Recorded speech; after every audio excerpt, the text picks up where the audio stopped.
Massive points for the Kings here tonight. They get a pair of goals from Carter Turnbull. Curtis McCarrick adds an insurance marker in the third. Jeff Smith stops 36 of 37, and it's a 3-1 victory for the Kings over the Nanaimo Clippers. Our post-game show guest is our Games First star, Carter Turnbull. Carter, I want us, before we get to the game itself, you're obviously a Nanaimo boy. How are these games against the Clippers? And playing in Nanaimo, which you've done once this season, how are the games and seeing this Clippers team, which you no doubt grew up watching?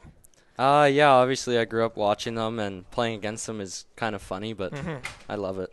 Let's talk about the game tonight. The early goal, 4 minutes in. Let's go through that. I got a bunch of questions for you. Let's go through that. Talk us through that goal, your 11th or 12th of the season. Our line was just buzzing down low, and I got a nice little bounce, and I took it to the net, and kind of blacked out. The shelf upstairs on Evan Johnson, that got the crowd really into it. And, I mean, we saw that continue throughout the entire game. Can you just comment, I guess, on the emotion out there? I commented in the third period it felt a little bit like playoffs, but I'm not quite sure if I feel comfortable with that. It felt like a stretch game down in January, February when points matter, and that's exactly what it was. Yeah, both teams were battling hard, and the crowd was really into it. Obviously, it's a big rival, so yeah, it was cool. The crowd was really good. Let's talk about riding that line, because often when we get games like this, there is a line to ride between playing physical, playing aggressive, but playing the right way and not drawing penalties, and you step over that line, as we saw a couple of times tonight. From your perspective and from the team's perspective, how do you ride that, and how do you make sure you're not being soft, you're responding when you need to respond, but you're not overstepping the bounds? There's a lot of chipping going on. It's a pretty dirty game because it's a pretty big rivalry. But obviously you can't let it get out of hand, and can't let your emotions take over. The doubleheader tomorrow, that's going to be a lot of fun, isn't it? I guess, how do the doubleheaders change the complexity of things? Because obviously you got to see these guys here again tomorrow at 2.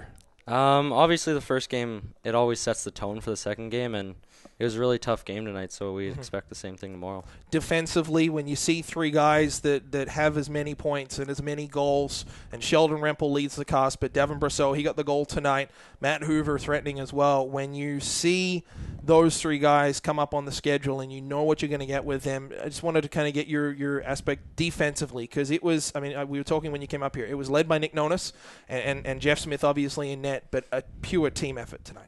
Yeah, they're pretty skilled guys, but as long as we keep them to the outside, shut them down, get in their heads a little bit. Yeah. Carter, congratulations on the pair of goals. Thank you so much for coming up and doing this. Appreciate it. And congrats on the win. Thank you. Kyle, that's a heck of a first one for you there. Let's start with I guess the management of that, and making sure that your players were ready to go, and making sure that your players, like we talked with Carter, didn't overstep things too much, but play the right way. Come in and yeah, I mean, obviously Nanaimo's up there in the standings, and everyone knows that these two games are big games for both clubs. And I think the guys were just ready to go tonight. You know, they had a good weekend last week against Alberni. I got to see it from up above, so it's a bit of a different view. And like I said, tonight I thought they came out. They were doing the little things right. Stuck to the systems, trust themselves, and I thought they had a good 60. The early start, I mean, that's huge, especially in a game like this, where, as you said, so much is on the line. The players know it. It's no secret. You know how both teams are going to play. I mean, we talk about it all the time. There's very few secrets when it comes to Powell River and Nanaimo. Both teams try to employ a lot of the same things. I guess the start and being able to dictate play early, how big was that opening goal? Oh, I mean, anytime you can get an early start like that, it's huge. Doesn't matter who you're playing. Obviously, Nanaimo has some firepower up front, and the best way to neutralize that is to play with the puck. So I thought our start was great, and I thought that that early goal just kind of gives a little bit of confidence to the bench. You know, it's a team that's in front of you. You get that early goal, and all of a sudden it's like, okay, here we go. And I thought that not only boosted the bench, but at the same time kind of calmed everyone down. Said, okay, we're in the game. Now we can go. You mentioned the neutralization of the big three. Sheldon Rempel, 40 goals in 38 games in action tonight. Matt Hoover threatening as well in his first year in the BCHL. Devin Brasseur, he got the goal tonight. You shut Rempel out completely. Brasseur still gets on the score sheet, but it was a bit of a messy one, and an assist for the goal there with Edwin Hookinson. I just kind of wanted to get your vantage point on how the Kings did, obviously boxing those guys out. The results speak for themselves. Yeah, I mean, it was obviously, like you said, I think that was a 5-man kind of shutdown. Kent wanted to throw that Hawes line out against them, and we just figured, the best way to shut them down is to take it to them. You don't have to think of yourself as a defensive line. They obviously did a great job out there.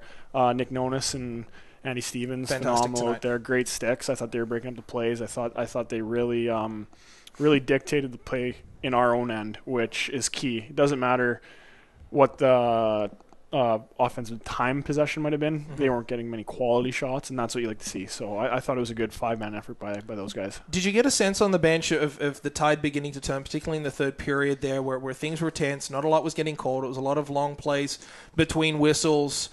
But, I mean, even throughout the game, there was that game within a game where players were getting under each other's skin. I thought Nicolasian was excellent at that tonight, and that's just a typical Nicolasian game. But I think it was personified by a slashing call to Devin Brasseur, the Clipper captain, with 30 seconds left, as kind of just, as I said, personified what happened throughout the game. I mean, it is a game within a game, and any ex-player, any coach knows that. But I thought there maybe could have been a couple more called. They weren't. That's hockey. But, yeah, like you said, 30 seconds left, your team needs one. That just shows that the frustration finally did set in. And you could see it throughout the game. I thought our guys stayed composed. I thought they did a great job of playing between the whistles. And you can't go without saying I thought Rouser had a great fight, got the bench going. And it's not as often occurring as it was when I played, but that was something that kind of also I felt got the bench going. So yeah, like I said, playing within the whistles, and you could tell they were getting frustrated. So let's before we get to that, let's talk about, obviously you've played here, you've been around the team the last kind of couple of years, off and on, mainly through camp, and then heading off on your own playing career. How was it being behind the bench and taking on a new role in an arena where you've got so many great memories? Yeah, it's different.